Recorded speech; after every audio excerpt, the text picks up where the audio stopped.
Hi, everybody. Welcome to the first ever episode of Geeky in the Brain. My name is Colleen. I am a nerd.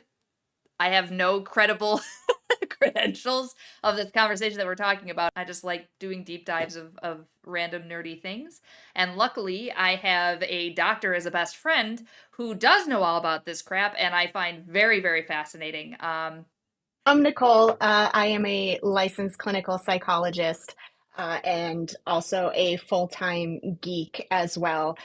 And I very much like watching nerdy things or just things in general and doing deep dives into the psychological aspects and themes that we see throughout these shows and movies. To let you get to know us a little bit, I am a very big video game nerd. I play pretty much everything. As you can see, I got my Moira hoodie on for some Overwatch, but I am a very big video game nerd, big Fallout nerd, movies, comic books, regular books. I'm a big time nerd. But I do love a good story. At the end of the day, that's why I play a lot more of the RPGs. I Anything that has hidden lore or something that I can look up and talk about or research or come up with my own theories about. I prefer those games. So you'll see a lot of like Fallout, Skyrim, anything I have to dig deep into. I also like a lot of horror games and like silly horror games. So Yeah, and I dabble with video games, but not nearly as much as Colleen does. I'm more of a TV and movie type nerd. I'm also a huge Batman fan. I am comics, movies, TV shows. My whole life is pretty much Batman. your Uh, wedding was I, Batman. What are you talking about? my wedding, yeah, my wedding was Batman. And that's not even a lie, like 100%. And yeah, and big Harry Potter nerd as well. I have like some Lego behind me. That's the Green Gots Bank from Harry Potter. I'm also a huge Lego nerd. I love to build things out of Lego. So if anybody wants to send me Legos, please do. And I just said Legos, and I know that that's not the proper terminology, so I apologize. So yeah, and like Colleen said, I like a good story as well. If there's things that I can delve into that have some sort of like mental health type aspects to them and themes, I'm definitely on board with all of that. I've been dabbling with some animes as well that have some really interesting mental health applications because I like to use these types of things in my therapy with my clients. So again, like good stories, comics, movies, animes. I'm here for it. And that leads to our first conversation. We are going to talk about the Hazbin Hotel because let me tell you, there is mental health stuff all over the place. So Oh Lord. obvious. So obvious that I even picked it up. I mean, I do have a best friend that's into it, but even I could pick up some things. And actually, I was the one that I watched, I think the first 3 minutes, and I paused the video and I messaged Nicole and says, I'm just getting into this. This could go south real quick, but I am here for this show. You need to watch it. And then I binged it that day, and by the end of the day, I was like, you have to watch this. And I think I talked about it so much that you said that you're going to watch it over the weekend, and then I get a message like, oh my God, I love Alastor that same day. So, yeah, It's 100% true. that's exactly what happened. I think I messaged her right after I was introduced to Alastor. So, this whole show, it has just tons and tons of mental health connections and disorders, and the characters are sometimes textbook, Mhm. to the point where she sent me a definition. I was like, holy crap. So we're going to talk about that today. So let's get into the Hazbin Hotel, and we're going to talk a little bit about the characters today. All right. So what do you got on your list? Because you said you had a whole list of things. Oh my God, I have like 3 pages of notes about this. So I basically like went through all these different characters and kind of like broke them down and what I think they're like, what's going on with them essentially. And then I have like this whole big thing about the relationship between Vox and Alastor, um, and how that little paradigm kind of looks and why it might be the way that it is. All right. So if we're going to talk about characters, let's start by let's start by talking about who's our favorite characters and why. We'll start there, and then we'll kind Mm, of go through a little bit. Start with your personal preference, Doctor. honestly, no, Do I have to that's call you weird. Doctor in this? Uh, please, please don't. It's weird. All right, Nicole. So honestly, like it, thank you. I was rewatching this in preparation for this podcast, and I gotta say, I love Sir Pentious. I just think he's so wholesome, and he just tries so hard to be likable, and he doesn't even have to try that hard because he's just adorable. Um, yeah, so and I broke him down a little bit too. But yeah, I just and he also has like my favorite line in the entire show. Um, and I don't know if we can like Yeah, be spoilers. Let's R-rated. just let's just point it out. Spoiler alert! If you haven't watched the show, this why are you here? This whole thing is going to be full of Yeah, spoilers. So if you haven't seen the show, please go watch the show. It's fantastic. Then come back and see us. We'd love to see you back. Okay, go ahead. and it's very R-rated. So if you hear me swear and whatnot on here, Oh yeah. like don't come at me. But my favorite line is when he goes up to Cherry Bomb in the club and he's like, "Would you like to do a sex with me?"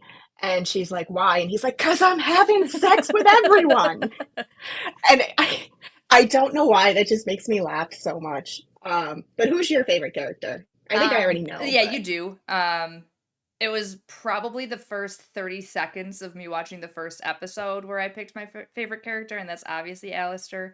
If you haven't noticed, I have a thing for like the Joker, and he's a very Joker-esque character. Um, he's just he's a very unique character because he really mm, seems to have like one goal, and it's not what every other character normally has. Like power's a pretty normal thing for characters to want, but he's an enigma. You don't know everything about him. He's definitely a big mystery, but he just has this thing, and I think that why I relate him so much to Joker is obviously he smiles all the time.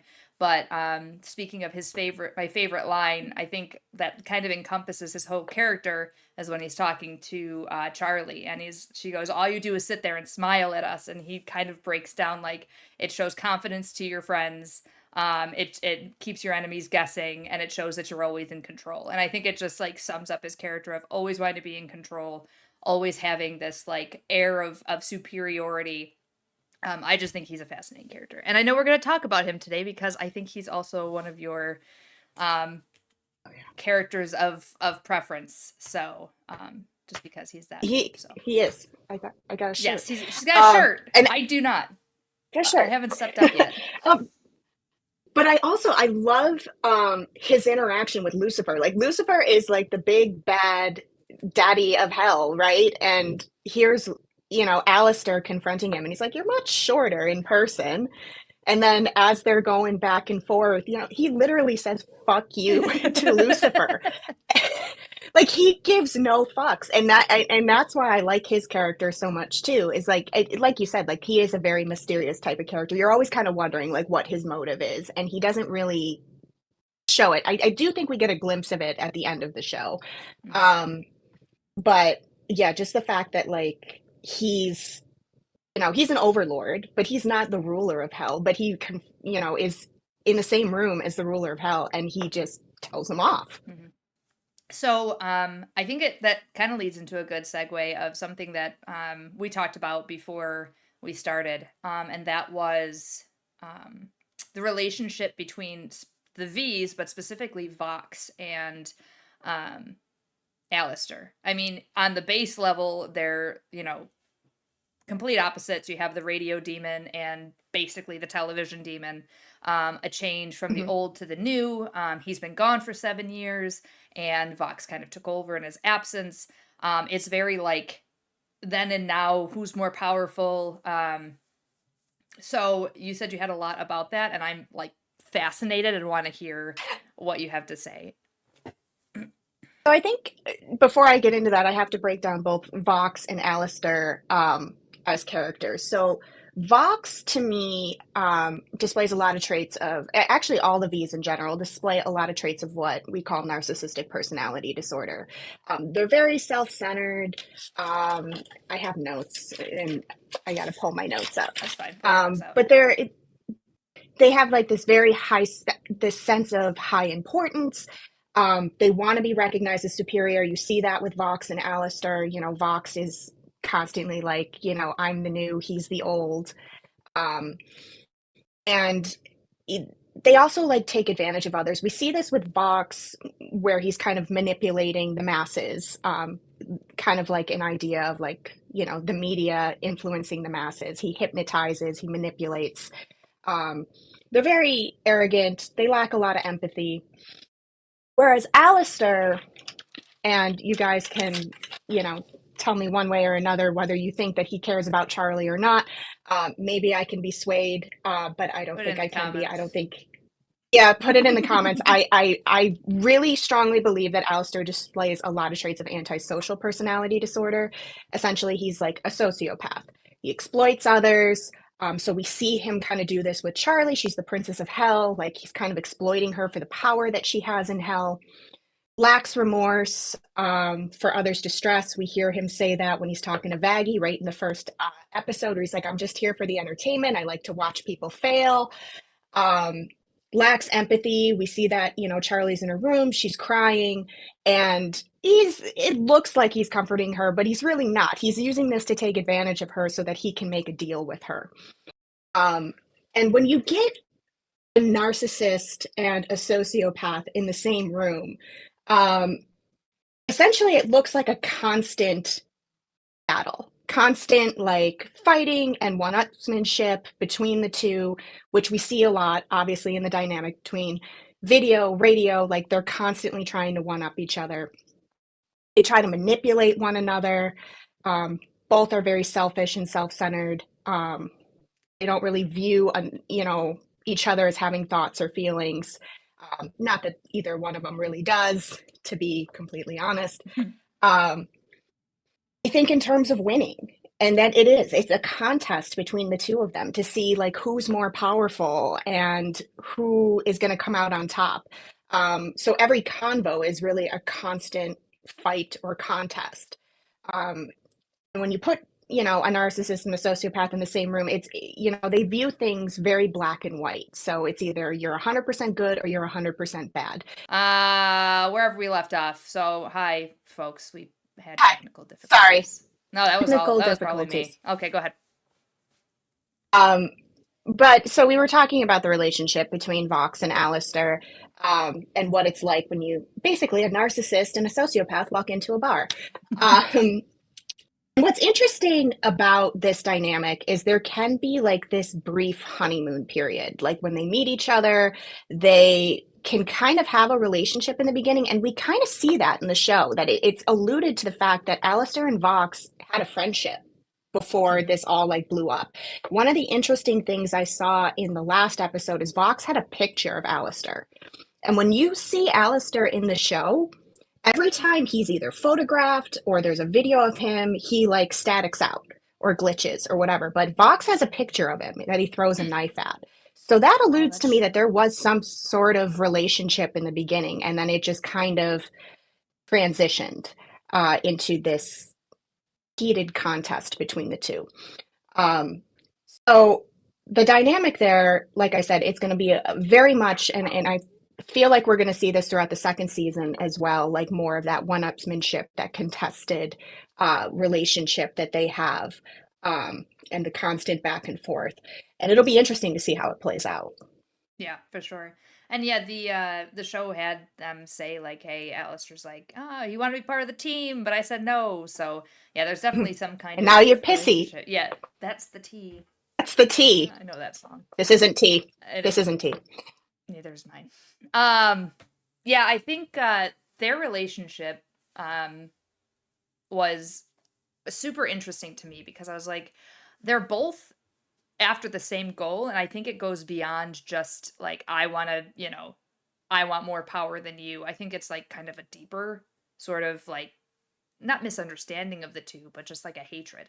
Also, I think that Vox is a prince, right? He's not an overlord. He's a prince. Is he not an overlord? I Because because I Velvet says he's waiting for some square-faced prince to go up and calm him down.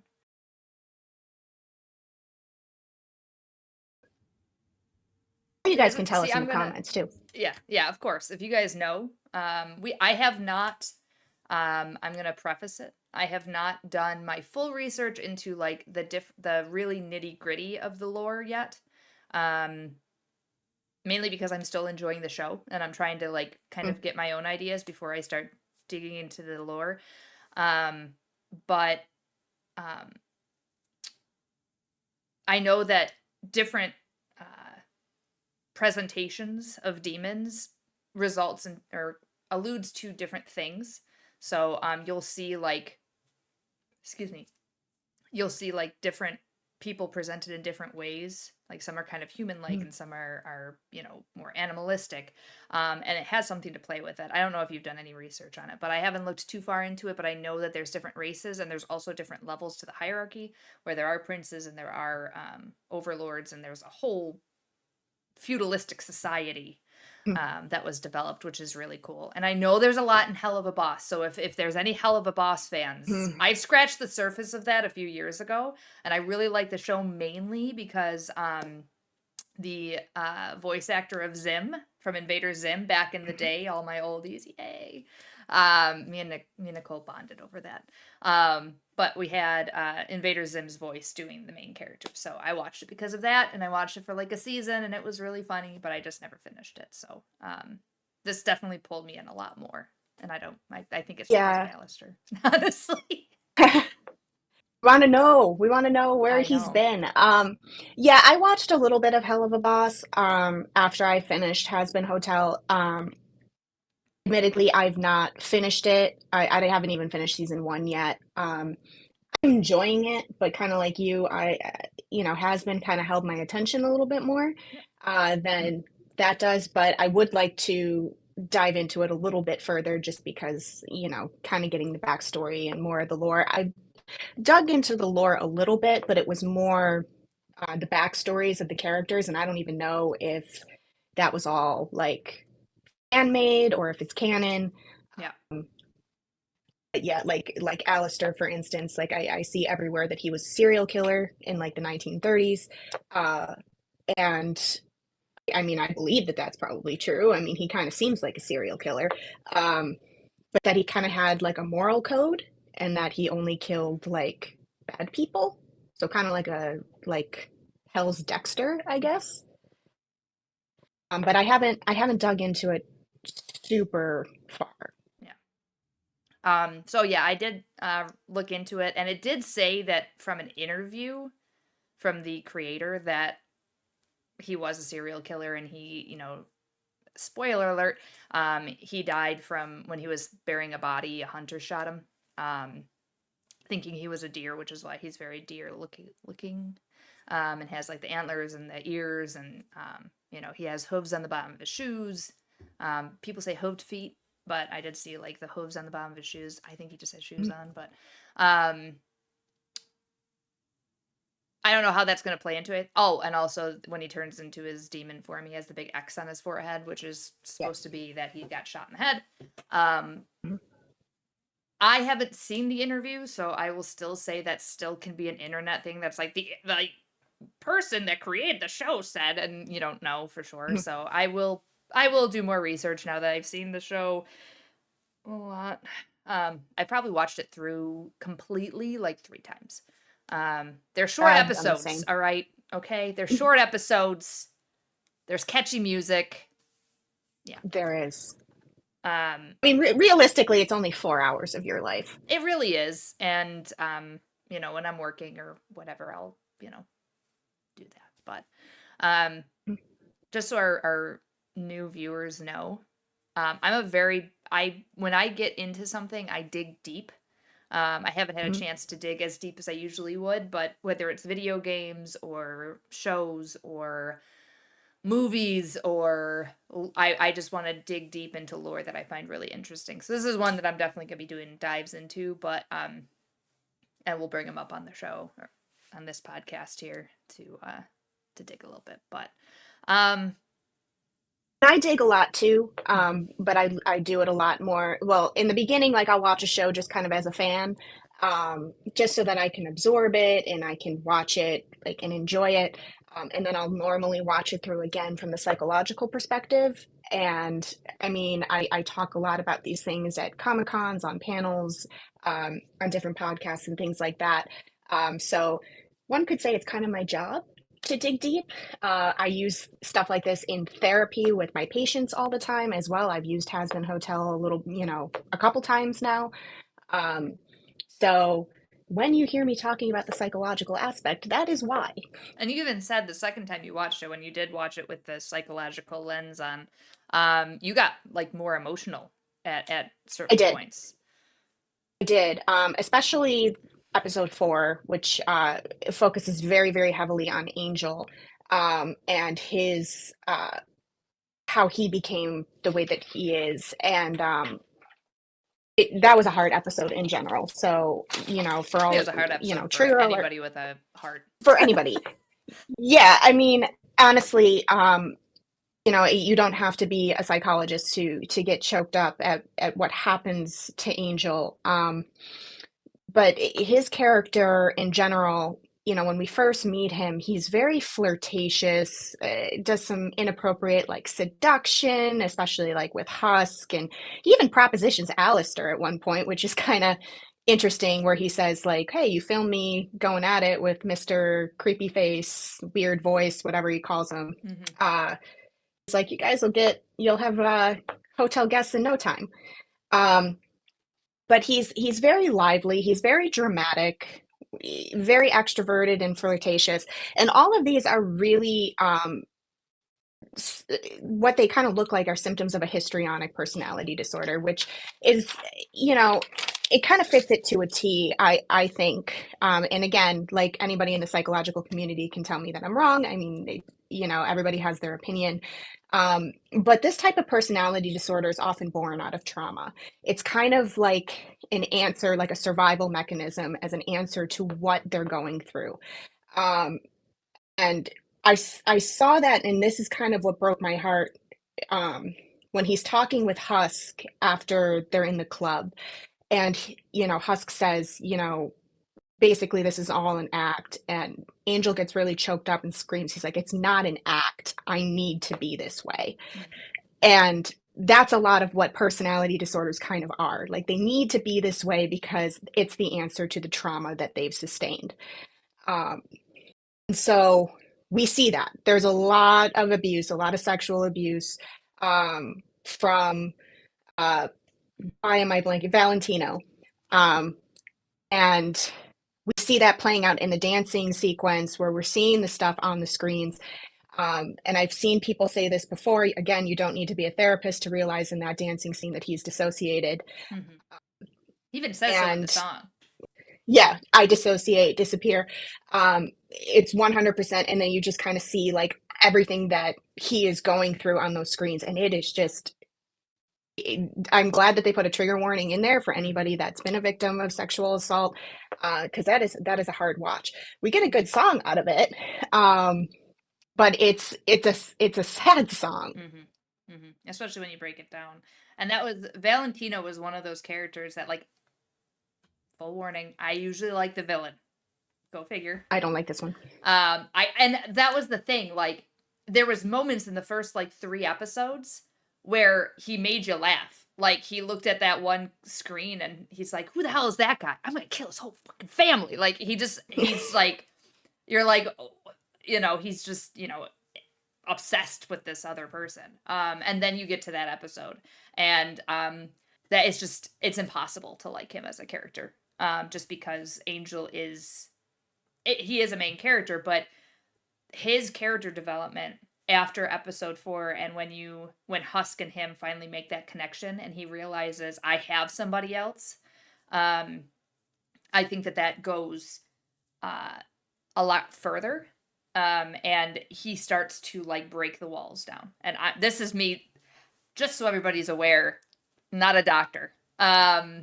I'm a corporate trainer. I just really like to talk about this stuff. So I have a best friend that has it, or that has a degree and But is much more qualified. But But you bring up a great point with the husk and angel dynamic, because part of how healing with personality disorders comes from knowing that they're not alone in their suffering. And the song Loser Baby, like Husk is telling him, like, you're not alone, you've got me, like um we're both kind of in a similar situation.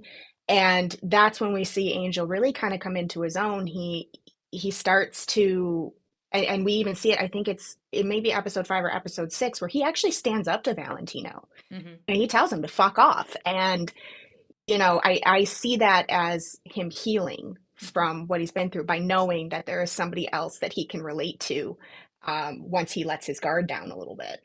Yeah, because in episode 4, even when he's trying to protect Charlie, he's, and I mean, it's different atmosphere. He's in the studio, he's, in the thick of it. But he tells Charlie to go away, to fuck off. And then in this other, after he has this kind of moment of clarity with Husk, and he starts to kind of, they have a drink together and they start to kind of bond. A couple episodes later, or the next episode, whatever it was, that's when um, he's able to say fuck off. So you start to see that like strength building. And then by the last episode, he's still, what I like about the show is even after that, he's still Angel. Mhm. He still is like flirtatious, and even in that song, he's like, I can still be who I am, and and Husk is like, baby, that's fine by me. Mhm. I think that he can still be his eccentric self, but still start to like become that strong character that he is at the end of season 1, and I think he's just going to be stronger as time goes on. I'm curious to see his development too, from season to season. I think from what I heard, season 2 is going to be a lot of backstory for each of the characters and the lore that I saw. And again, I don't know if this is canon or not, but he was like in the mob. Like you can kind of hear it in his accent. Like he's got like that kind of. I don't want to say Italian. It may not be Mhm. Italian, but that very kind of mob-esque accent. And we see him with like machine guns and things Mhm. like that. Like Yep. so, um, And even and in, snorting like, yeah, it happens. There's references throughout, like the first episode with second episode with Sir Pentious. When they do the little scene, he's in a bloody trench coat with a fedora on. And then the Tommy guns that he uses, and then in the last episode where they're fighting Adam, he's got a fedora on again. He's got the Tommy guns. He's got a vest, which was very like suit esque. So it's definitely that time period, the 40s, I believe. But I haven't heard the mob thing. To be fair, again, I haven't done a crazy deep dive of Angel in particular. I've looked at Alastor, obviously. Sorry, guys. One track mind. But I haven't looked into him besides the year. I did want to see the year of everybody. So that was one thing I did see, and I thought it said 40s, but again, that was a fan made image. Who knows? I don't remember what it said on the wiki page, but I did see that his manner of death was a PCP overdose, which would lead credence to his name, Angel Dust. Mm-hmm. Um, so I'm not entirely sure if that's how it happened, but I thought that was kind of interesting. Like, and then we kind of see him very much into the drugs and all that kind of stuff. But he is, like I said, I dug deep into his character a lot because I felt like he was the more obvious of the pathologies of the characters. Um, and I do like to, I love to see that little bit of redemption from him. Like Charlie's Hotel actually works. Mm-hmm. We see him stand up to Valentino. We see him protect Nifty, who we haven't talked about yet, who's Oh, we'll just talk about. a whole interesting character in and of herself. Um, and he kind of like he's still himself. He's still doing drugs. He's still drinking, but regardless, like he's still presented as like a good person. Like he just messed up a little bit, and that's a lot of what we see in the show is in Charlie when she goes to heaven and she's standing up to Adam, who again, in and of himself, has his own issues. She's saying like, you guys have never had a drink after a hard day. You've never. engage in a sort of like they're good people who made mistakes and now they got to be punished forever for making a mistake. Mm-hmm. Yeah. And I think I'm looking forward to, speaking of like the mistake, and we haven't touched on the heaven thing yet, or Adam. Adam is a villain that I actually do enjoy. He's a total dickhead, but he made me laugh more than I think any other character did. But the fact that nobody knows what lets people into heaven, I'm looking forward to seeing how that progresses. To We start to understand why certain souls go to heaven, and it seems like heaven never needs an extermination or is overpopulated because so few people get there. That's my theory, is so few people are to the level that they get there. And I think it's such a small percentage, and not because all humanity sucks. It's because the entrance fee and the entrance exam is so freaking stringent that you couldn't, it takes like saint level stuff to get in. And that's why, like, you constantly, I think the perfect, and I'm getting into a tangent, I apologize, but the perfect example of this is you get to the pearly gates and it's just Charlie and Vaggie with St. Peter just sitting there. How many people are on the earth, right? Billions. And nobody's coming through those fucking pearly gates, excuse my language, but nobody is there. It's silent, and he's like flipping through like he hasn't done anything in a while. And then when you're looking at hell, like there'll just be a sign of hell and you're just seeing bodies just dropping. Like they're just coming all the time. And it's like that just goes to show that it's not that people are horrible. It's like you said, one mistake could land somebody in heaven or in hell, which is crazy when you have Adam, who even in the first episode, when they talk about, the story of hell and she's trying to calm herself after the extermination, she says, like, Adam basically tried to control Lilith, and Lilith said fuck off and ran off and fell in love with Lucifer. But even that, like, you see Adam even from the beginning was a bad guy. It's not like he was a good guy, got to heaven and turned into an asshole. He was always an asshole, and yet he's in heaven. And then you have somebody like Angel, who always protects his friends, even with the Charlie incident back in the studio. He can't get in because he's flawed. Mm-hmm. But Adam is like one of the most flawed characters, and he's in there. So it's I'm interested in to see like what that level looks like, because I think we're gonna get the godlike character who's gonna come and explain like, it's just what I feel like doing. Well, and we see too that Sir Pentious makes it into heaven at the end of all of this. And the way that he got in is he completely like self-sacrificed. Like he was going up against Adam. He didn't, and we had to know, like, it was a great scene, and you were rooting for Sir Pentious, but you had to know, like, there was no winning that battle. But that's how he got into heaven, was he sacrificed himself for his friends. And it's like, if that is the level that it takes to get into heaven, I mean, that's a really small window of people that are going to do that, where they're gonna, I mean, I would like to think that, in a situation where my friends are in danger, that I would be that altruistic person and be able to, but I don't know that I could be, I've never been in a situation like that, but that's what he did. And maybe there was a little bit of, he did it more for Cherry Bomb than he did for everybody else.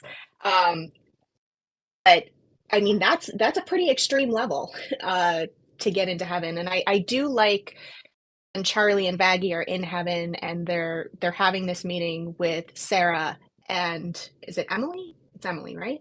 Yes. The little seraphim. And Emily's kind of, she's not all for this. Like, she's like, you guys don't know. Like, he ticked all the boxes, and you guys, why isn't he here? Mm-hmm. And she starts to kind of question heaven as well. And I'd be very interested to see if in season 2, because Sarah says, like, I don't want to see you end up like Lucifer, but she is starting to question heaven a little bit. She's kind of like the heavenly version of Charlie. Mm-hmm. And I'd be curious to see if she ends up falling. Yeah. I think she will, but I think that it'll be later, and it would be like the last straw, and then they have like this massive uprising. We talked about Vox, we talked about Alastor. I don't want to get into, because I think we could talk about I don't know if we want to or not. You have a lot of What do we notes. want to? I have But a ton of notes. yeah. I know we've talked about a little bit offline here about like the Alastor and Charlie thing. We talked a little bit about Hmm. Husk being, I think Husk is kind of like a father figure to Angel. Um, but talking about Charlie and Alastor, we talked a little bit about that. Is that in your notes? I mean, yeah, I I don't know feel if we like want to go down that rabbit hole because I think it's a little contentious. Because some it people think is. so and some people don't. We are in full agreement that we don't think there's any kind of I think there's No, caring to the point where it benefits him. Like he has to care about her to a certain extent. yeah, and this is not to say like sociopaths can't form relationships. They can, but it's usually, with people that are serving them. Like there's something about them that will benefit them in the long run. And we're gonna just go down the rabbit hole because we're already starting to talk about it. But I, Here we I go. know I know I know a lot of people will say that the relationship between Charlie and Alastor, like they think that Alastor genuinely cares for Charlie. And again, as I said, you guys could write in the comments if you think that that's true or not. I could possibly be swayed, probably not. I truly do not believe that he cares about Charlie. I really don't. I think he cares about what she can do for him. And we see that in the deal that he makes with her. He doesn't ask for her soul, but he says, I want a favor at the time of my choosing. He has also made a deal with somebody. He is also on a leash. We don't know with who. We speculate with who. It makes sense Mm-hmm. who he's made the deal with. And it seems like the reason he's made the deal with Charlie, at least what I think, and I know a lot of other people think, is that he wants her to break his deal. Mm-hmm. And if he did make the deal with Lilith, as we all suspect, because she's been gone 7 years, Alastor was gone 7 years. And I do remember hearing an interaction between him and Zestiel, and Zestiel says, like, I heard that you had like a heavenly something or another. Mm-hmm. I can't quite remember, but he Belt said something, heavenly arms, or something like that. Yeah. heavenly arms, yeah. So that makes me think that that's what's going on because we see at the end of the show that Lilith is chilling in heaven. Um, so my the way that I'm thinking about it is I don't he even says like I don't care about this hotel really, like I just like to watch people fail spectacularly. It's entertaining to me. I genuinely just do not feel that he cares about her. Even when he's comforting her after she finds out, spoiler alert, that Maggie is an angel and she's crying and the extermination's been moved up and all this kind of stuff, it didn't feel genuine to me. Um, it just felt like you even see like right before that, Vaggie says like she's upstairs in her room alone. And he's like, and then he disintegrates and pops up in her room. Like he took advantage of a situation to go ahead and make a deal with her. So, and even in the end, when, he's having his mental breakdown in that very last song, you know, just, he's like, the constraints of my deal must have a back door. Like, Mm-hmm. he is here solely from what I believe to get out of his deal. Mm-hmm. And maybe the deal did entail that he needs to protect Charlie. I don't know. But either way, I just don't see it being that caring relationship. I don't see it being like a father-daughter type of relationship. I do think that there is caring on Charlie's side because she Mm-hmm. cares about everybody. She loves everybody. Um, I think that he's manipulating her and he's exploiting her. And I think to me, the show never gave the inclination that he cares about her. I think that the animators do an amazing job um, with the animation style of each character. They take a lot of attention on how they portray each character. I mean, even in that song, the two uh, instances that I can think of, like that the animation is just like so spot on that there has to be an actor or a dancer or something that they're referencing. During Lucifer's song, at the punch of a pentagram, he kind of like comes in and sways in this very like dramatic but dancey kind of way. Like the animation was spot on. And then during that song with Alastor at the very end, he kind of like shakes his head and like there's got to be a way out of this. The animators do such a good job with such small details to portray the characters the way they want them to be seen. So I have not, if you watch Alastor, because I watch him closely, because I do really love his character. um there's just time and time again when anytime you think that he's caring, if you see his smile gets a little wider, his eyes squint a little bit, meaning he's like, something else is going on. um in the song where he's like, you could call me dad, the reason he keeps Mm-hmm. looking at Lucifer is not because he's like, oh, I'm her dad now. It's because I know I'm pissing you off and I want to continue to piss you off. It's not I want to show that I have a presence that you don't. He's doing it not to say, I care so much about this kid. I would do anything for her. It's, I care so much about this kid. You weren't there for her. I took your spot. Eat it. Is what I Mm-hmm. see. I Mm-hmm. don't see any kind of caring. And even the only time where it was slightly that he cared about anything, and it was the hotel as a whole, it was not Charlie, is when his interactions with Nifty. Because I think he truly cares about Nifty because she doesn't ask for anything. She's not, she's there to serve him. And in my opinion, that's the perfect companion to him because there's nothing that he needs to work towards. He's just like, Mm-hmm. Nifty, this needs to happen, and she just goes off and does it as long as he's asking her to do something with bugs or cleaning or something that, hits her compulsive disorder or whatever she has. I am not at all gonna say that I know what the fuck I'm talking about when it comes to disorders, but the only time is at before the battle when he's talking to Nifty and he says, "Oh, it's a good group of people to be around." Um, it's the only time that I get an inclination that he doesn't hate where he is, or I think he's like, well, if I'm gonna be doing this, I'm kind of glad I'm here because these people don't suck. That's really what I took from it. I didn't take from, I care about these people in a drop of a hat if it came down from him to them, and it happened in the battle. He just Mm-hmm. left. He got hit once. He started bleeding, and yes, he was close to death, but he didn't sit there and like give some heroic speech and then die at the hands of Adam. He's like, broadcast's over, and he just like disappears. Um, Mm-hmm. if he had any kind of like, I need to protect Charlie with my whole heart and all my being, he would have stayed or tried to keep fighting. And even Charlie's like, oh no, he must be gone, because she expected him to get to that level of that he would sacrifice because he told her that he cares about her. The fact that he didn't proves that it's all an act to get what he needs to get. And we hear that in the last song too, and I think it's called "The Show Must Go On." Again, when he's having his mental breakdown, he kind of gives a eulogy to himself, like, this is what they're going to say about me, and he says, Alistair, altruist, died for his friends. Sorry to disappoint, but that's not how the story ends. Mm-hmm. Like, he knows he is not an altruist. That is not what he is not Pentious. He is not going to sacrifice himself for these people. Um, and even when he's fighting Adam, what was interesting to me is like everybody has angelic weapons, but he does not. He truly believes that he is more powerful. And to his credit, he is a very powerful overlord, and he was winning Mm-hmm. for a good portion of time. Yeah. Um, but kind of like you said, like, the moment that he got hit and he recognized, like, I'm going to lose this battle, he's like, fuck it, I'm out. I'm out. Like, Exactly. you guys are on your own.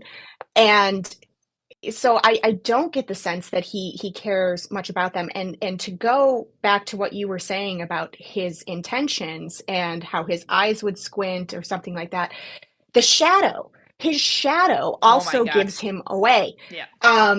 Because it's like a separate part of him, and you can see it in the wall, and it looks so menacing.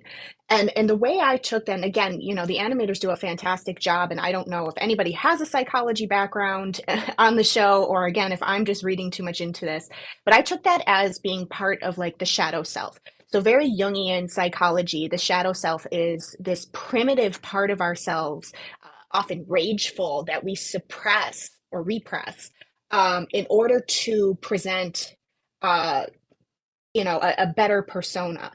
And I feel like that's what he's doing. Like, he's putting on a show, essentially. He's a radio broadcaster. He's putting on a show Right. and showing all these people, like, this side of him that isn't really genuine. But the shadow is what gives him away. And one of the things I noticed and again, I could be wrong about this, but when we see Alastor acting like completely unhinged, like his demonic form with the interaction with Husk, and then, that battle with the demons because of Mimsy, the shadow's not present. Hmm. And I thought that that was very interesting. It's like, it's almost like he doesn't have to hide who he is right now. So the shadow and him kind of like merge. Although we do see the shadow in his like mental breakdown song, so it is possible that I am reading too much into that. But I thought that it was interesting that in those two interactions specifically, we don't see that shadow. I'm gonna go look Like into he's it not, then too. That's interesting. yeah. And again, I could be reading too much into that, but But I just he doesn't especially let himself. I didn't mean to cut you off, but in that no, song, you're good. he he doesn't really his form doesn't really change. His shadow shows his real, and it might be because he's weak because he just got hit, and so he can't transform, and like the two can't merge at that point. But I'm gonna go back. I'm interested to see if like in certain key points where he transforms, not only in those two spots, in I think it's like the second or third episode. After they catch Sir Pentious, his shadow, he actually like moves into the Mhm. shadows, I'm wondering, I'm gonna look into that now. That's an interesting idea because again, at the end of that song, or at the song at the end of episode 8, like his shadow is representing, I think, more of his at that point what he wants to become. Like he wants to be the strongest overlord and whatever. I think there's something bigger. I think he wants something bigger. I don't know what it is. I don't really know what his main desire is, but I think there's more to. I don't think it's I just want to be the most powerful. I think he says like I want to pull all the strings. I don't know what that means for him. I think it's more than just like I want to be Lucifer. I don't think there's something else. I don't know. Yeah, and I don't think that we can possibly know his true intentions. And we hear him say, like, even when people are asking, like, you've been gone 7 years, and we see that with Husky's, like, you've been gone and nobody knows why. And he's like, they don't need to know. Hmm. He keeps so much so close to the chest that you just don't you don't know what it is that he's actually looking for. And again, we don't even know what his deal is and who it's with. He's just such a mystery. But the one thing that like I said, this is a hill that I'll die on, is that I truly, I know his intentions are not good, Yeah. and that he is using these people in this hotel uh, for his advancement, for whatever it is that he's looking to do. Hmm. Um, because yeah, it just he gives me that very sociopathic vibe. And I think that though he's a mystery, I think that we know more about him than we do about a lot of other characters, which is kind of interesting. Like you talk to Mimsy. She comes up and she says, I knew him when we were still alive. He used to come to my shows and all that stuff. So you have a character that not only knew him before, but after he died, and told the story about the radio demon. Now it was in the Oh pilot. my God. Love that story, by the way. I was like, Hmm. radio demon, really? But freaking awesome. But it was in the pilot, so they kind of took that story and gave it to Mimsy, so that if you didn't watch the pilot, which I highly recommend if you haven't watched the pilot, Hmm. you get to see how he gets there. Um, but so technically, Angel already knew about the how he got to be known as the radio demon, I believe. But anyway, we actually know more about him than we do about Angel from not looking further into the Hmm. lore, or looking into interviews with the animators or anything like that. We know more about him than we do about almost any other character, minus maybe Charlie, and maybe Vaggie, because Hmm. we know who he was before a little bit. We know how he became the radio demon. We don't even know how Husk. We don't know anything about Husk being an overlord until he says something in that song for like 30 Hmm. seconds. You see that he was kind of like a gambling overlord. But other than that, we don't know anything about any of these people's pasts. So I thought that was really as interesting to take this mysterious character, build the mystery by giving us more about him than pretty much any other character in the show. Even in the backstory that they give, um, they there's still mystery to it, Hmm. because Mimsy is saying, like, he was taking out overlords, but nobody knows how he was doing it. Hmm. Oh, even though they gave him, gave us a backstory, at least a little bit of a backstory to him, like he arrived in hell, and she even says he arrived in hell more powerful than any other demon that has come Mm-hmm. to hell. Why is that? Mm-hmm. How is it that he was so powerful the moment he spawned in hell? Mm-hmm. And I know that I've read a few fan theories, because he was around in the 1930s. He grew up in New Orleans. Mm-hmm. Maybe he had some sort of voodoo type. We see the stitches on the mouth too. Like maybe he Mm-hmm. has some sort of voodoo connection. He made some sort of deal prior to dying. Um, I don't know. But there's still like so much that needs that I want explained. Oh yeah. Like I I get like, you know, that we have a little bit more on him than any other character, but It just there's so builds many more of that story. layers. Yeah, yeah. He's like an onion. Shrek fans. Yes. Um, I think that I'm very much of the, and this is just a side note because I have a couple of notes I want to go back to just on stuff that you said, but he's very much I do go into the New Orleans kind of feel when Vaggie comes up, and this is something that was referenced from an interview. I don't know if it actually was. I didn't watch the interview, but according to the Wikipedia page, that the animators and the design the creator wanted it to be like his room was you walk in, it's very like a study, and then it segues into like a swampy, what's the word I'm looking for? Glade, maybe? Is that a word? I don't know. Og. A bog, perfect. Like a swampy bog. And that's how his room is. And it's not just because he's eating and he wanted to eat like roadkill, basically, or leftover um, deer. That's what his room is. It's half a swamp. So that was such a cool scene to have Vaggie come in and be like, "Hey, I need you to take care of the egg boys." I love the egg boys, but Hmm. he's sitting there like he's eating like a fine dining with a fork, like twirling the meat off of this carcass as there's flies buzzing around it. Um, that I'll ask you because I like the scene. I feel like there's a lot more to it, and I don't know what it is. And maybe I don't know. Is there?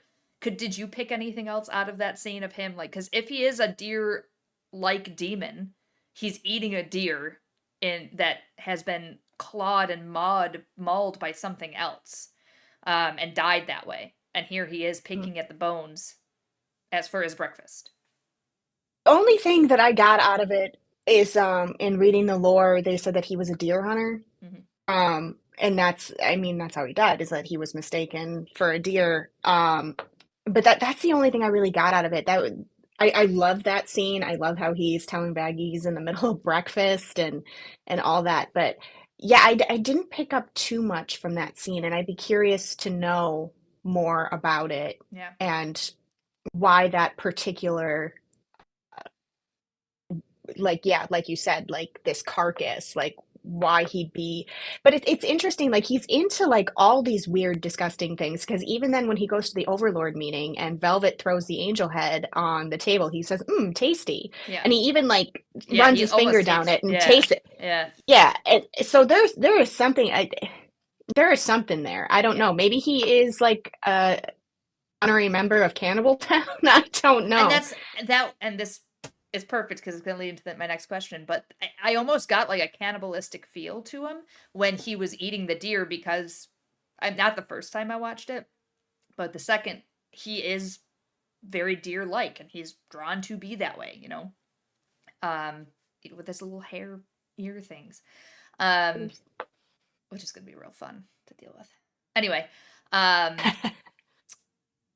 And the egg boys even say, "Are those your ears? yeah, I Is like your that your suit. hair?" Um, but it's almost like very cannibalistic as he's eating it because he's very deer-like. And then he gets to Cannibal Town and he's like, "We're in Cannibal Town." She's like, "It's surprisingly nice." And he's like, "Isn't it though?" Like it's like he's home. And if you watched, there was a not watched, but there was, it's on YouTube. You can watch it. I know we have. It's a prequel comic book that kind of follows Alastor, a day in the life of, that really not defines his character, but helps to build his lore a little bit. Um, he walks through Cannibal Town and he's like, "Good morning, ladies," and they're ripping apart some poor dude. They're like, "Morning, Alastor." So like people know him in Cannibal Town, and obviously he's close with Rosie, which will be my next question. But this whole like, it looks like he was kind of acting like a cannibal of his own kind. And then Mhm. he's, in the comic book, he talks about really liking venison, even though he's kind of a deer. And I don't know. There's a symbolism there that I don't know. I haven't picked it fully apart, and I just hit my Mhm. camera. But speaking of Cannibal Town, I wanted to ask you about the relationship between Rosie and Alastor. I feel like this is just going to be Alastor and that's what we're going to call this episode. Just episode 1, Yeah, Alastor and, because that's just what we're talking about. But um, I love Rosie. I'm going to throw that out there. I My do too. second favorite character is probably Rosie. First of all, fashionista, love her fashion. Hmm. But secondly, she's like this motherly character. I feel like her and Alastor are very close in personality, which is why they get along. But I think she is a little bit more of, she actually does, from what I can read, and I'm looking forward to hearing your thought.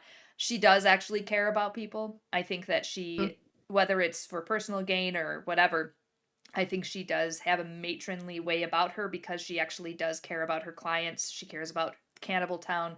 She cares about Charlie to an extent. It's not just what can she do for me. I think there's more to it. So, Yeah. So I love Rosie too. And honestly, aside from the whole cannibal thing, I feel like she's one of the more well-adjusted right? characters on the show. Um, and I do get that very motherly feel to her. And I know from reading the lore, again, whether it's canon or not, that Alistair had a very close relationship with his mother. Um, as most serial killers do, I guess. Is very Norman Bates like. But I feel like that's how he views her. Like he had a close relationship with his mother, and that Rosie kind of has that same type of motherly vibe that he is drawn to. Like she's kind of like a surrogate mother to him. I love their relationship. I love the dynamic. And even in that song, and again, I don't remember the name of the song, but it's the song in Cannibal Town. They're singing together, and I get the vibe from Rosie that she's like, okay, like, yeah, this Charlie is great and we're gonna follow her and she's wonderful. Whereas Alistair, he's like, oh, she has a power that I can guide. And every time I hear that line, like my brain hears it almost like before he gets to the word guide, my brain goes to exploit. It always goes to Mm. exploit, a power that I can exploit. That's what I get from them is just a very like mother son type of vibe. Even when they're in the shop and she's kind of scolding Alistair a little Mm-hmm. bit, like, "Oh, she's much too young for you." Mm-hmm. Even like It you just can kind you can learn a thing or two from her, because she's so nice, yeah, yeah, and so polite. yeah. And what I did find interesting about that dynamic though is when she's like, "Oh my stars, like is that Alistair? Like you've been gone." And I was like, "You literally just saw him at Yeah. the Overlord meeting." Like I'm not quite understanding. Did you just not notice that he was there or what happened there? But maybe it's just that enthusiasm as she said like, "That's Yeah. enthusiasm, darling." Yeah. Um really the only person she seems to not care about is Susan. I love Susan too. Susan's great. Susan. Susan. Ornery old bitch. Um, I think that too, that Alistair and her they respect each other a lot, and I don't know if Mhm. it's out of fear, because Alistair sees Rosie as, at least he says, one of the most powerful overlords on this side of the pentagram or whatever. Now that could just be like, oh, I'm trying to butter her up because I need her for something, which it probably is. But I'm wondering if on the flip side that Rosie doesn't question anything from Alastor. I Mm. don't know if it's an acceptance, if it's a I don't want to incur any kind of wrath because he took out all these other overlords. Maybe she was around at that point. But after he says she has a power that I can guide, she goes, I concur, stick with her. Whether it's, Mhm. I think that you need her to kind of keep you on the straight and narrow, or if it's nah, this is what, like, I know your plan a little bit more than other people, because I think there's a trust there, probably for the motherly Mhm. aspect. Does she know what he's trying to do? And she's like, this is your best bet. to actually get Mm, this. So stick with her. I don't know. I might be reading too far into it too because it was just a catchy tune. Um, but I was. think that their relationship is a lot closer. As far as her being excited, I thought the same thing. I was like, you literally just sat next to him at a meeting with all these other overlords. Um, I don't know if it was a show for Charlie or if it was that I didn't really get a chance to talk to you because they went in together, they sat down, and then they separated because the little egg boy went and spied on, if she was standing there when he said, hey, go spy on them, there was nobody else in the room, probably didn't get a chance to talk. So she was Mm, probably just excited. That's what I took away. But I don't know. I love Rosie. I hope she comes back. I love Cannibal Town. The one thing mm, that I loved about Cannibal Town, and I love this whenever any media does this, is you hear Cannibal Town and immediately your brain goes to it's got to be covered in blood and gore. It's got to be the most horrendous part of hell. And like in the comic book, the prequel there, Cannibal Town's beautiful. It's a great place to mhm, live. There's kids, there's balloons. Like, yeah, there's somebody eating an arm as if they're eating like a chicken leg, and then there's, somebody drinking a goblet full of blood with an eyeball floating in it. But I love anything where it's like, this should be this way. I'm coming into it with this expectation, and it's totally 180. I like that for anything. I like when that's why I love when villains look good, when they're handsome or they're mhm. beautiful, because they're just awful inside. And it's just I, that dichotomy is always fun. So I loved the way that they Yeah. portrayed Cannibal Town. Plus, I'm kind of a thing of turn of the century. Love 19 to Mhm. 1920s, turn of the century, Carnival Barker kind of, I just love everything about that time period. So, Yeah, I enjoyed it as well, and how interesting it was, like, Rosie's Emporium, and she's like, "Hey, do you want some pinky fingers?" yeah. All this kind of stuff. Like, she's keeping it in line, um, and it's just interesting, like, because you wonder, like, you got like a bunch of cannibals here. Like, how do you keep a bunch of cannibals in line? And somehow Rosie does it, Mhm. um, And her business is and booming. So, business is booming. Like, she's I gonna don't know take what she care of that. sells, but she does it. Yeah, I mean, she's gonna take care of that woman's husband, and I do love when she even says, like, I would have ate my first husband too if he didn't taste bad. Yeah. Um, so it's I'd be curious to know like how exactly it is that she's running it so that it is like this really nice Yeah. area. Like it even like when I see the hotel even like I'm expecting it to be this really nice swanky place and it's pretty kind of run down and Yeah. you know put together with like tape and glue. Um, yeah, I very much enjoyed it. And one of the other things that I noticed between Rosie and Alastor is, when they're talking and she says like, "Oh, there's like some unrest going on over here, prime pickings for a deal." Hmm. And it's like she's like almost like trying to persuade out, Right. she's trying to tell him like, "Hey, go make some deals" or something Right. like that. So I I don't know if it is that he like respects her power, like 'cause she is like a very powerful overlord, or what that dynamic is. But I want to see how that plays out a little bit more as well. Yeah. Yeah. I thought the same thing when she was like, oh, easy pickings. And I was like, why wouldn't you do it then? You know what I mean? Is it Hmm. outside of your territory? Can you not be bothered? Do you have enough going on? Because she seems like a very busy. She's like, I'm a very busy woman. What? Why are you taking up my time? Not to be rude, but I mean, her emporium is full of her people. So yeah, I'm interested to see. I hope she comes back. I hear that season 2 is supposed to have almost all of the characters coming back, so I hope that they give her a little bit more attention. She was just a really I'm drawn to the turn of the century stuff, but just she's so charismatic and she's so charming, yet she eats people. Yeah. I love that.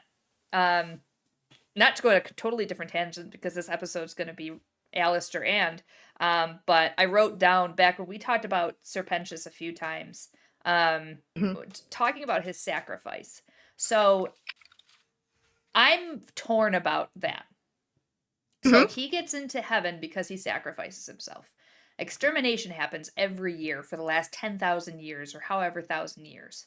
Probably not quite 10,000 because it took some time to build up, and then Lilith and Lucifer ran this realm, and then eventually they're like, oh, they're getting too powerful, we have to do something about it. So there's probably some time for it to build up, but which is also fucked up when you think about it, because like heaven Hmm. knows that so many people are going down there that it's becoming a problem.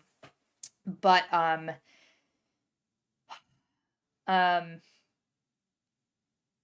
Serpentius sacrificing himself, it can't be the first time in 10,000 years of 10,000 exterminations, with the fact that they can have kids down there.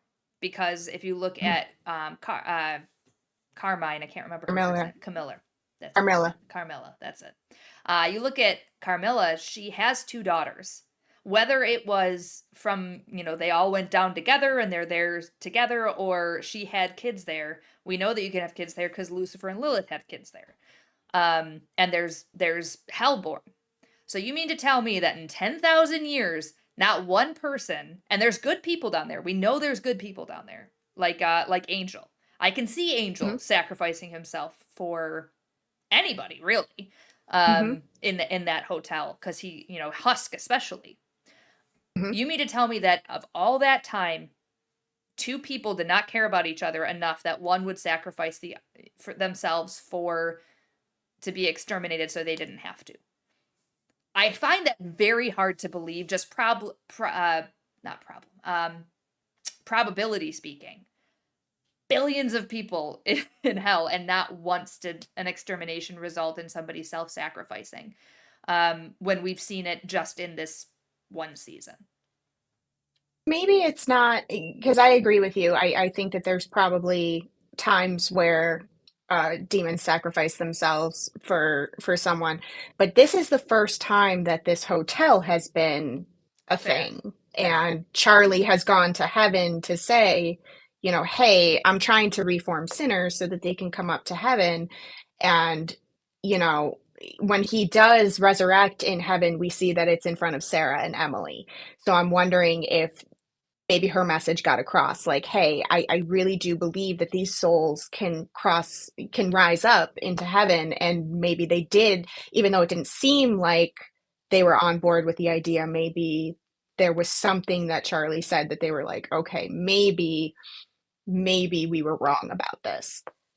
Maybe it was maybe it was Emily too, because you're right, he did like rise up in front of Emily.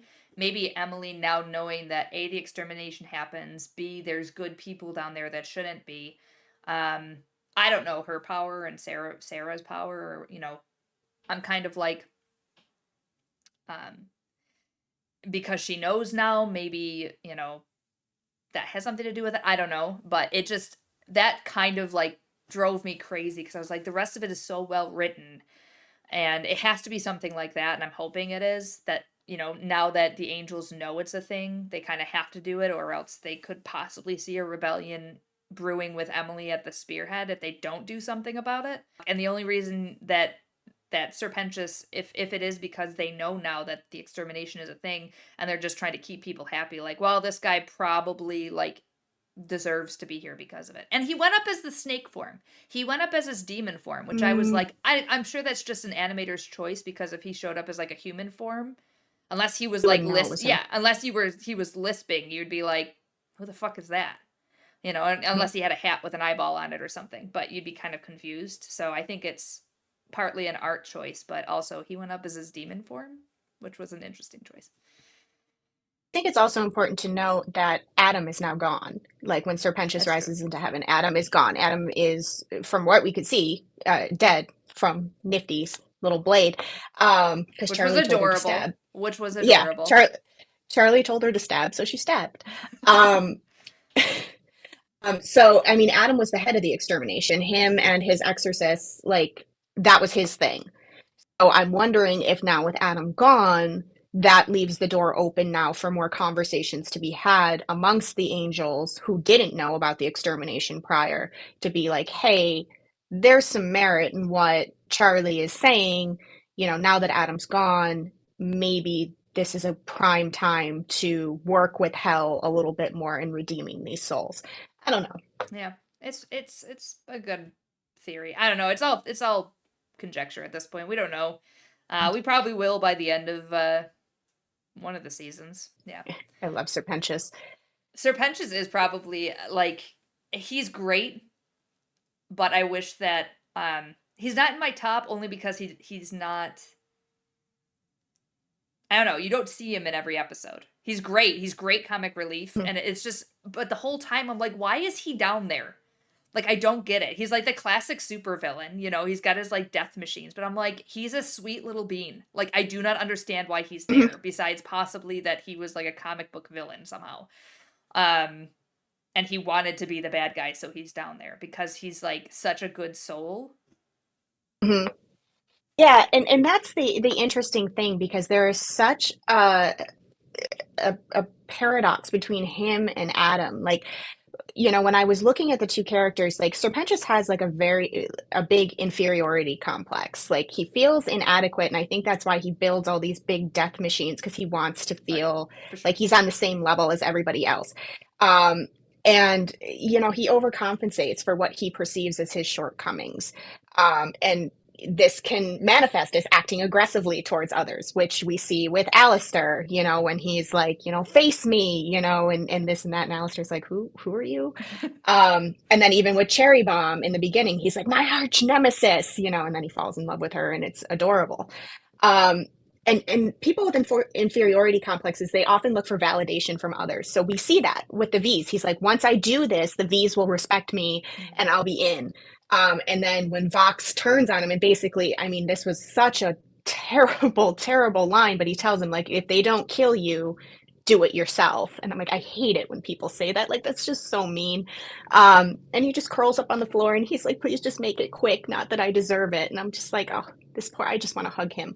Um, but then you got Adam, who has this big superiority uh, complex, you know, almost like a god complex. You know, he feels like he's better than others. You know, he has this uh, I don't know the word that I'm looking for, inflated like feelings of his abilities. And granted, he is very, very powerful, but we see like there He's are sloppy. weaknesses there. Yeah, he's sloppy. Yeah. Um, you know, and believes that that his opinions are unquestionably correct. So with the extermination, like he does not believe that he is in the wrong here. He thinks that this is 100% what needs to be done. Um, and this is often a defense that people use for like feelings of inferiority. So I don't know if there is a part of him that does feel a little bit inferior.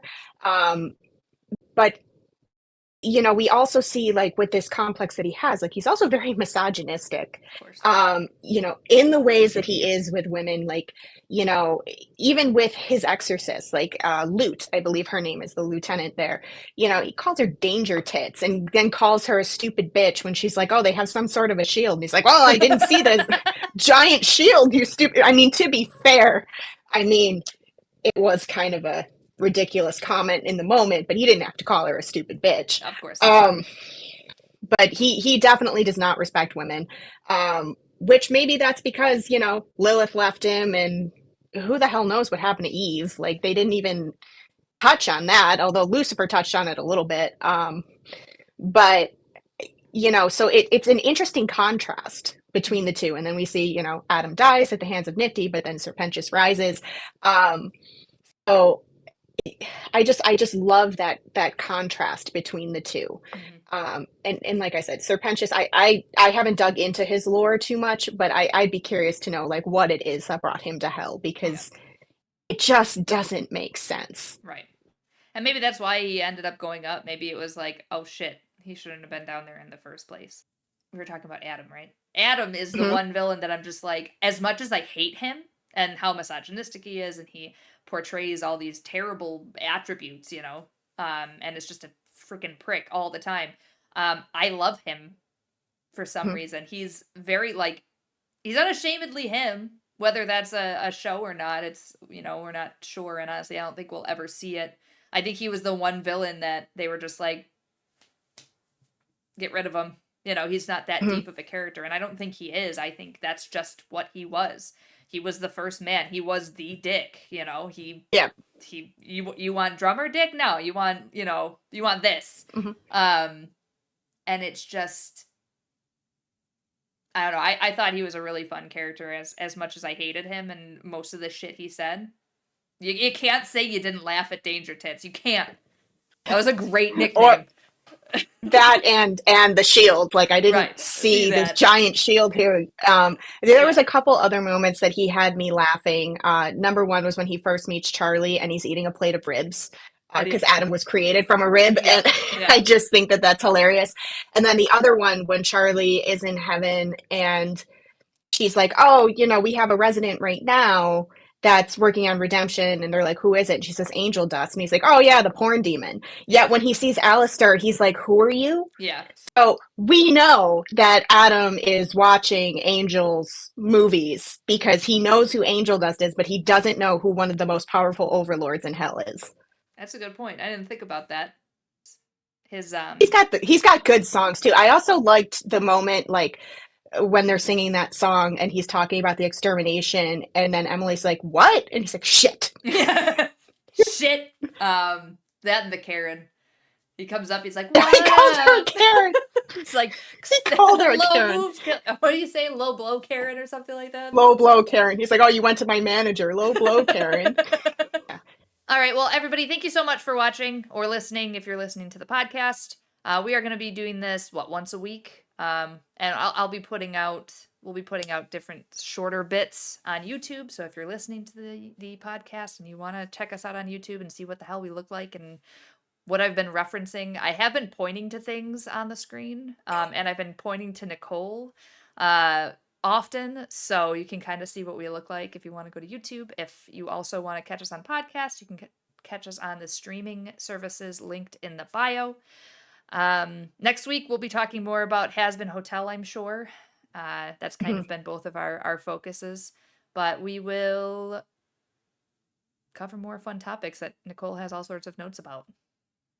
Yeah, and if you guys have any suggestions about anything that you would like us to cover, like please put it in the comments, or just let us know in general, for those of you that might be listening that we know in real life. Um, because, I love being able to break down these things. And Colleen and I really are just recording conversations that her and I just have in general Yeah. with each other. So, yeah, just give us suggestions of fun stuff that you'd like us to cover. And if we feel like that's something that we can cover, we'll do our best. Absolutely. And if you are watching on YouTube, leave some comments about what we talked about. If you disagree, if you agree, if you think that Alastor really does love Charlie. We're going to disagree, but that's all right.